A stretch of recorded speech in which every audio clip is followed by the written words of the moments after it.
Welcome back to the Relentless Minds podcast. I am your host, Lori Jimenez. I created this platform with a sole mission, and that is to inspire people of all backgrounds to create the change they wish to see in their lives and in the world by sharing the examples of those who are. As a listener, you will hear the stories of ordinary men and women with extraordinary stories of overcoming adversities in order to experience the life they dream of. All of these individuals share a common interest. They desire a change for the better, and they are in a relentless pursuit to create that for themselves. If you're looking for inspiration to overcome challenges in your own life to create a life that you desire to have, then you have come to the right place. You see, the truth is, people everywhere are fighting for what they believe in, and together, with relentless action and mental strength, I have no doubt that we can fulfill that dream. Welcome, Jamie, to the Relentless Minds podcast. I'm very happy to have you on here today for this interview. Thank you for having me. Absolutely. So, Jamie, you are the founder of 0 Hour, a youth-led movement for climate change that started in 2017 when you were 15 years old. In the last few years, it now being the year 2020, you have made incredible progress in your activism to bring awareness to our climate crisis, and you have mobilized youth from all around the world to also support and advocate for this cause. So to start off this conversation, I wanted to first talk about what it was that caused you to not simply just observe the climate-caused disaster that you first started to notice, but to actually make the decision to do something about it and understand the urgency of acting there and then. Yeah, it was a gradual process. Well, yes and no in the terms of it was gradual. It was actually pretty quick. When I was 14, it was after the 2016 election, and I was really devastated of the way the results had turned out. I had worked really hard in my local campaign office trying to get Democrats elected, and that didn't work out. And then we got the current president, and I was also seeing the effects of climate change all around me. I was seeing the way that my home city of Seattle was being deteriorated by the climate crisis. You know, the ocean acidification is destroying our sea life. A lot of human-caused problems are destroying the orcas and the salmon and their habitats. And there was also a lot of, we used to not have a wildfire season, but now because of the wildfires in Canada caused by hotter and drier climates, there have been wildfires in Canada, and they blew over Seattle and covered us in a thick layer of smog. And that was really difficult. And it was like literally hard to breathe. A lot of people got very sick. And so it was just very difficult. And so after that, the fall of 2016, right after the election, I started to get involved with climate justice groups locally in my city of Seattle, like Plant for the Planet. And then after that, about a year of being involved, I realized that we needed something else. There needed to be more action on this issue because things were just being rolled back. Climate initiatives were being rolled back, and there wasn't a national and international sense of urgency around this issue. And so then finally, the summer of 2017, I hit a breaking point because, those fires happened in Canada that blew over my city, and then Hurricane Maria, Hurricane Harvey, all of these other climate disasters. Plus, we got pulled out of the Paris Climate Accords. All of that added up, I was like, okay, I need to take my action to a new level. And so that's kind of when I got the idea to start 0 Hour. I posted on social media, I'm going to start a youth climate march. Who's with me?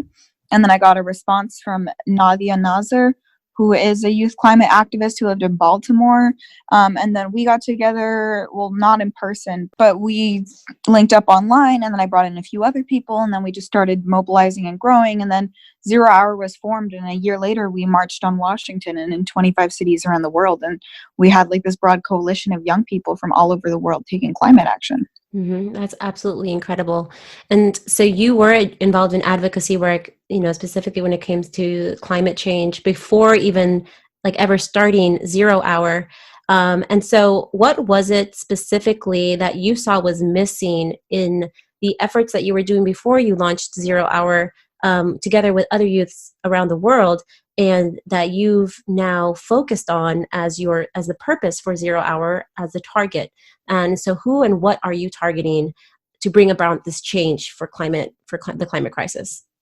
The people that we're targeting are really on one hand, we're targeting politicians, right? We want a Green New Deal.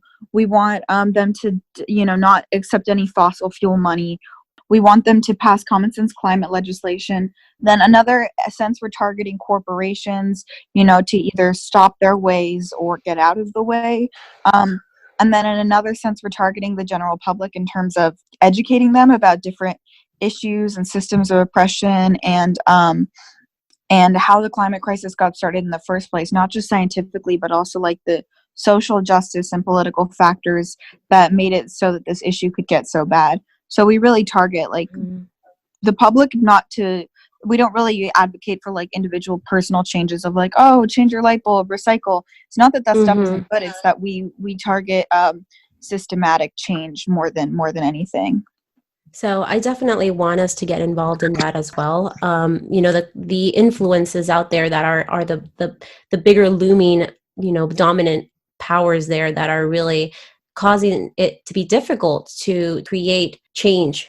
But first, I wanted to talk about, because I was listening and reading about what your inspiration when you were 13, 14, and also other youths that are also in this movement, and how you see it affecting your future, right? And so when it comes to the reality of how this crisis is going to be affecting your generation, honestly, even my generation, and how this impacts the ability to dream about the future. Can you tell us more about that and how you saw yourself affected? I mean, based on our current crisis, it's very difficult to be able to plan the future, especially like right now with all the coronavirus stuff. We planned out, I had like my whole month of March planned out. Right now would have been the first day of 0 Hours tour. Yes. We had all of these things planned out, and things just fell through. Things just didn't work out. I had all of these, my book is coming out. I have a book coming out called Youth to Power, which is a guide to being a young activist and organizer, which comes out June 2nd. I had a lot of promotion stuff planned in May that we had to cancel because, things are canceled like through May. I guess this virus is showing us that it's really difficult to actually be able to plan for your future. But then the climate crisis is going to cause situations even worse than this. And so this is just like what people are going through now. If we don't get this issue under control, it's just the tip of the iceberg, because there's just going to be more chaos and lack of control. And so it's really worrying. Like, how am I supposed to plan my future if it's just going to be full of more crises like this, if it's just going to be full of more danger and damage like this? And so have you seen that when it comes to the movement that you're doing and the youth that are also mobilized around the world, are they as driven, as determined as you? I mean, are you seeing that on a global scale? Yeah, I am seeing it on a global scale. There's been like a massive, ever since 0 Hour hosted our first marches in 2018, there's been a massive increase in youth participation, youth action, organizers. It's been massive. I love seeing that, because honestly, the amount of force that I've seen you come up to confront this issue is incredible. And I would like to talk about even like the limitations that some would believe that you may have faced when you were starting, because you were very young. You were 15 years old. And did you feel that at that age, did you ever doubt that you would be able to make the impact that you've made now? Did you feel like a youth-led movement wouldn't have that much of an impact? That was the initial thought that I had, but then I was quickly, I kind of always had a vision that this was going to work out. Otherwise, why would I have tried so hard to make it work, right? Mm-hmm. So there has to be some faith that it is going to work out. Otherwise, like, why would I put everything on the line to just do this work and organize and sacrifice so much for it? You have to have some semblance of faith that it will work out. Otherwise, what's the point? And that's such a key word, is faith, because like faith really communicates that, you're fighting for something even though you can't see it. Like, you can't see that immediate, outcome right there. You're just working on faith. You believe that it's going to happen. And when it comes to like your whole journey in building this and creating and bringing youth together, what were some of like the key factors that you feel really that you could attribute that success and that progress to, that were very, very essential? Well, I guess the factors that contributed to the progress, it was really just like hard work. Like, I would go to events. I would recruit people. I would just tell them the vision of, young people are going to march on Washington. This is going to be big. It's going to be amazing. And I would just easily reel them in because they saw the vision. I wasn't like, maybe this is going to happen. I don't know. I was like, this is happening. Do you want to be there? So they saw that confidence, and they immediately, when there's confidence in a vision and the vision is clear and good, it attracts people. It gets people involved. People want to be a part of something like that. That's incredible. Confidence. And I've heard that before, but you're like the living example of that. I mean, you speaking to me, I've heard your podcast before. When you were 16 years old, you were on a couple, and just the way that you come off and the way that you deliver your message is so clear. It's so confident. It's so, the determination behind your voice is very, very obvious. And so confidence, is that what you're saying, that is one of the key, like, essential components to have? You have to have confidence in something that is actually worth having confidence in. And the way you know that is that if it's a well fleshed out vision that you worked hard on, that is based in science and reason and community, that you've run by people, that other people are, then that's something to get behind. So you have to have a good product to be confident in it. So if you put a lot of work into it, you have a clear vision that people can actually get behind, then you're going to make progress that way. And so what have you, like, just kind of reviewing this time that you've been upfront, you've been going to officials, you've been in lawsuits, I mean, you've really put yourself out there. What can you say were some of, like, the hardest things for you to learn or do as an activist during this time, and how did you overcome that? I mean, some of the hardest things to learn and do, really working with other people and how to manage people and how to properly lead, like, that's really hard. And to be honest, I still haven't totally mastered it after 4 years. Other people, just the way working, like the whole teamwork aspect of it and organizing and the whole herding cats of, mobilizing people, like, I've gotten a lot better at it, but that is an ongoing struggle. It's hard. It's hard to be able to, because like you said, there are nuances, there are different personalities, especially when it comes to being in challenging environments. What were some of the steps that you had to take in order to be able to work well with other people and to get people to work together in order to progress this movement? Well, I guess I had to have a lot of one-on-one conversations, just really talking about, how could I do better? What are the mistakes that I've made? People have pulled me aside and told me, this is what you could be doing better. This is how, I have a lot of mentors. I have a really great mentor, an adult mentor named Natalie Mulvane, who's a lobbyist for 350 at the moment.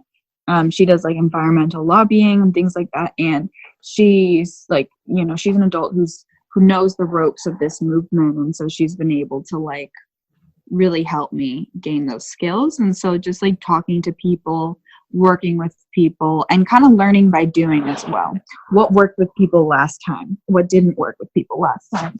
Gotcha. Wow. I mean, I'm just amazed that, like, honestly, you're an old soul, like at 18, 15, 16 years old, doing the things that you're doing and really being able to put the drive behind that and stay focused and disciplined. That's a struggle that a lot of people have, I mean, a lot of people, they want to show up in this world doing something bigger, contributing to something greater than they are and making an impact. But there are like limitations and obstacles that get in their way.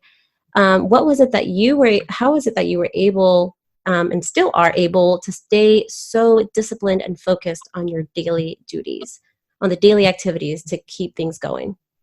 I mean, I am a workaholic by nature, but then on top of that, it's just like, I really make lists and, like, to-do lists for each day, and I'm really on top of it. And I have, like, Google Calendar schedules where, like, I schedule in all my meetings, and I stay really on top of it. I have, like, a daily planner where I write down everything I need to do for the day, for school, because I am in high school, for all of these different, like, things. It's just, you just have to, for me, like, writing it all down and then having an accountability system for myself that works well really helps. What's the accountability that you have for yourself that works for you? Well, I think it is, like, the whole to-do list system, and then seeing what I didn't do that day and then transferring it on to next day's to-do list and things like that. Yeah. So that actually, and I can attest to that it's important, being clear on what you need to get done.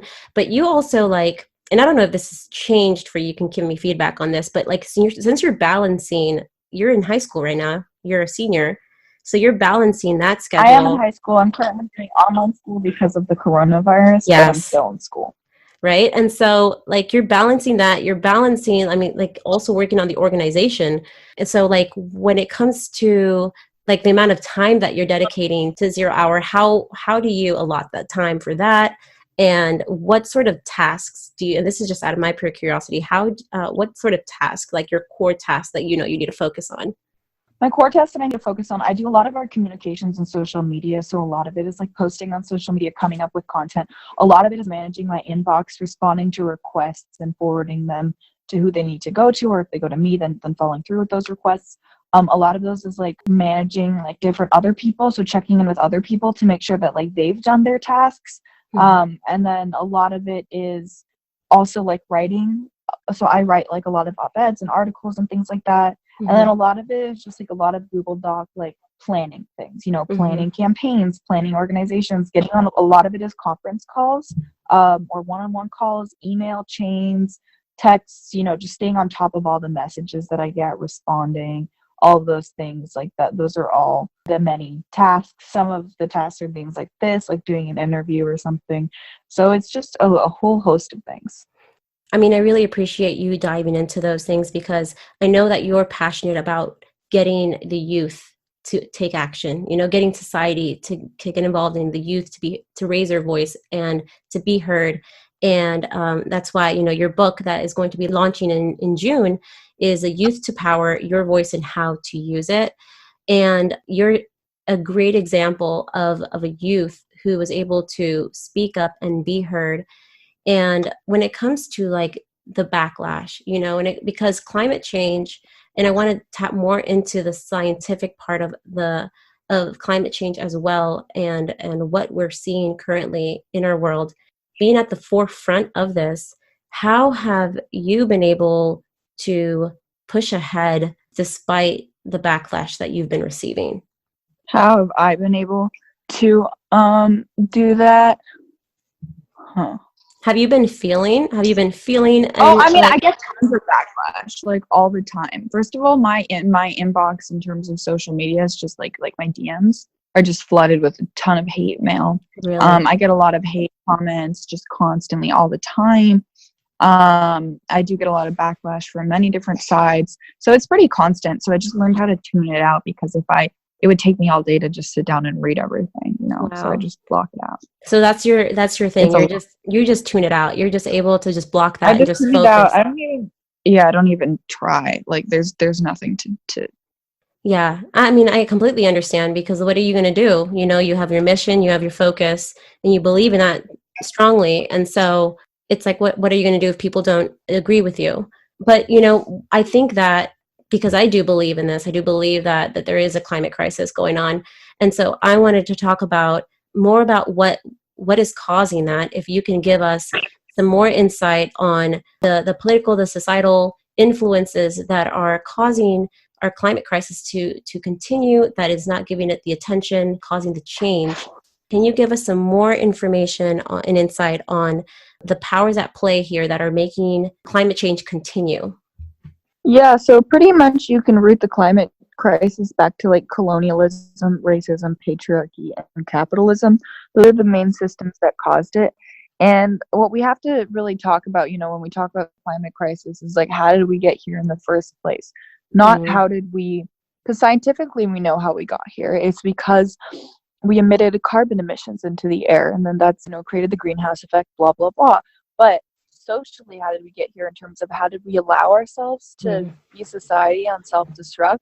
And that is, you know, it started with colonization. It started with, you know, when Columbus came to the Americas and started the genocide and all of the exploitation of treating other people like objects and treating the earth like a prize to be won and like a credit card with no spending limit. And then once industrialization happened, that groundwork of capitalism and patriarchy and colonialism and racism had already been set in place. So if you think about it, the climate crisis can date back further to the Industrial Revolution because the building blocks for it were laid by like colonization even earlier. That's incredible. How do you then start to even uproot the deep-rooted issues then, since they can be traced back to colonial times?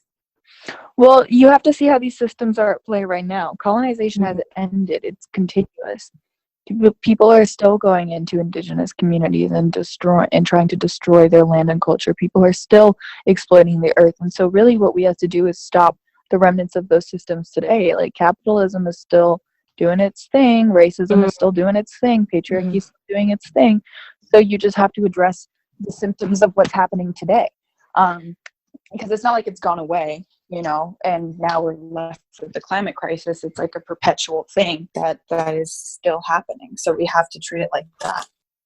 You bring up very interesting topics when it comes to, you said capitalism, racism, and how these are the reason why this climate crisis is still continuing. It's not ending. And so when it comes to the work then that you're doing, what is it that you and Zero Hour have been focusing on doing to really influence these officials and get their attention in order to make them make the change?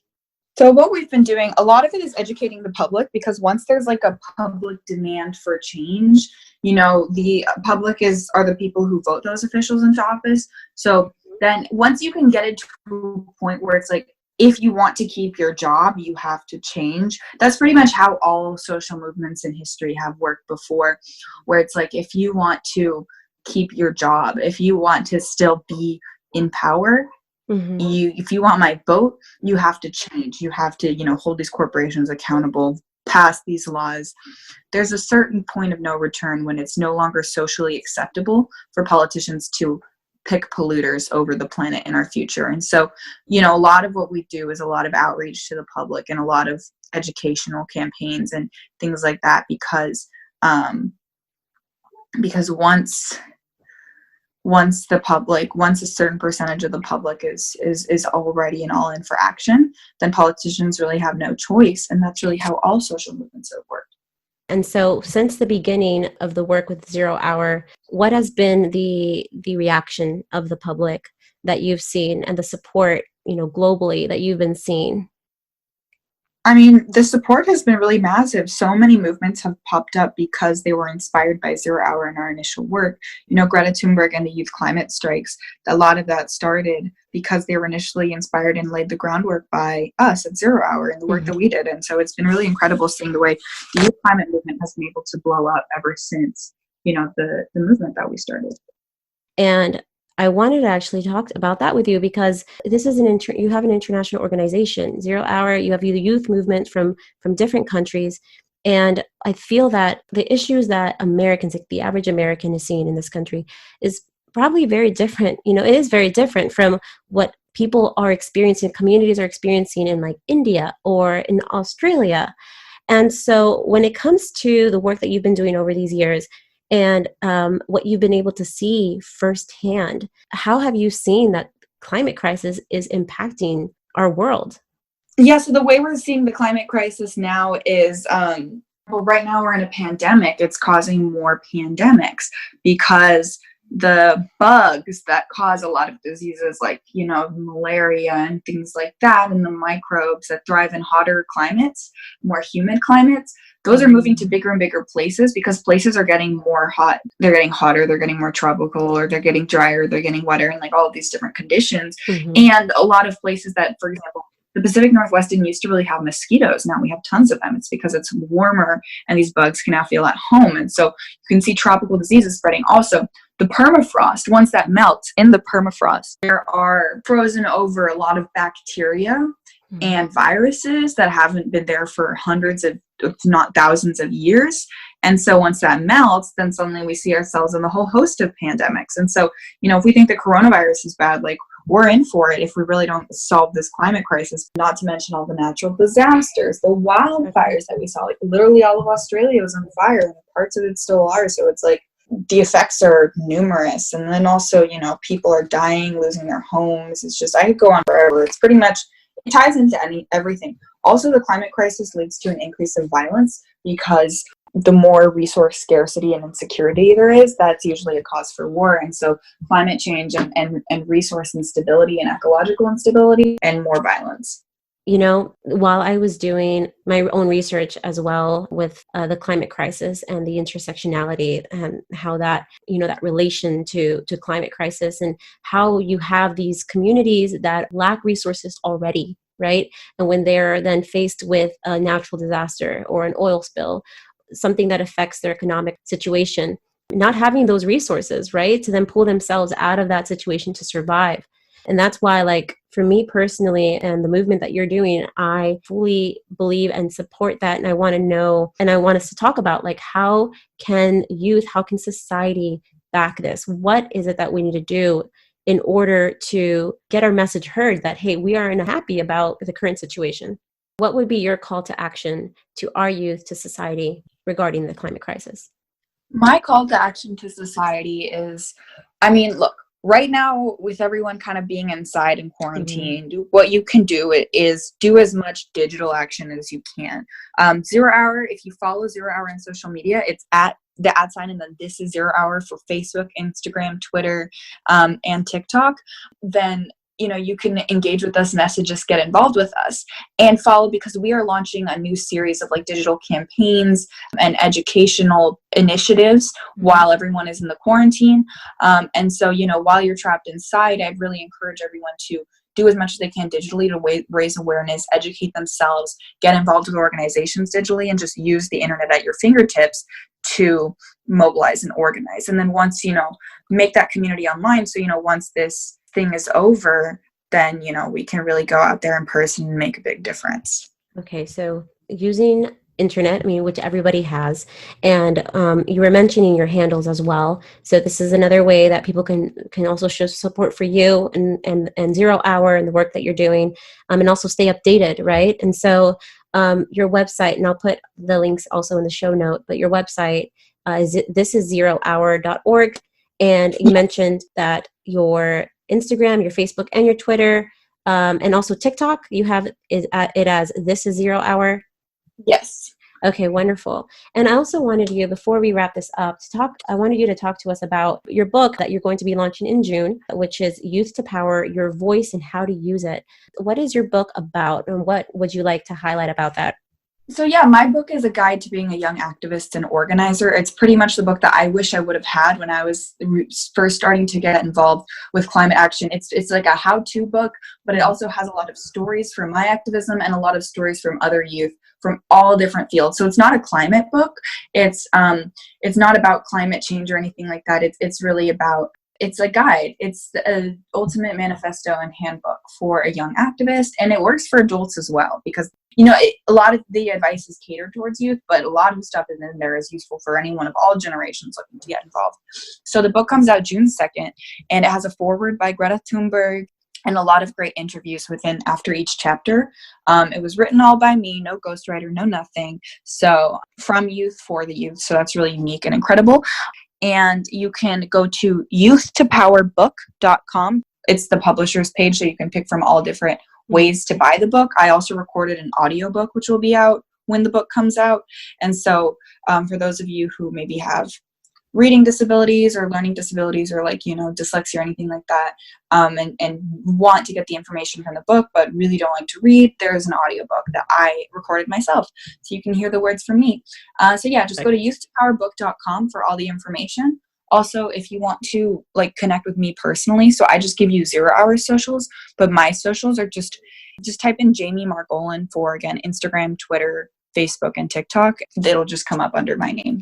And I can add that also in the show notes. I want to thank you so much, Jamie, for being on here today to share your message and to give inspiration to the youth and to society who want to step up and take action as well, in order for them to do so, and then have the resources and the examples that you've given in order for them to learn and move forward. Thank you for having me. Absolutely, Jamie. Thank you so much for being on. Awesome. Thank you so much. Hey everyone, this is an update to this interview to let you know that Jamie Margolin's book, Youth to Power, is now available to purchase and not just pre-order. We did this interview a few weeks before the release of this episode, and so in the interview she mentions pre-ordering her book.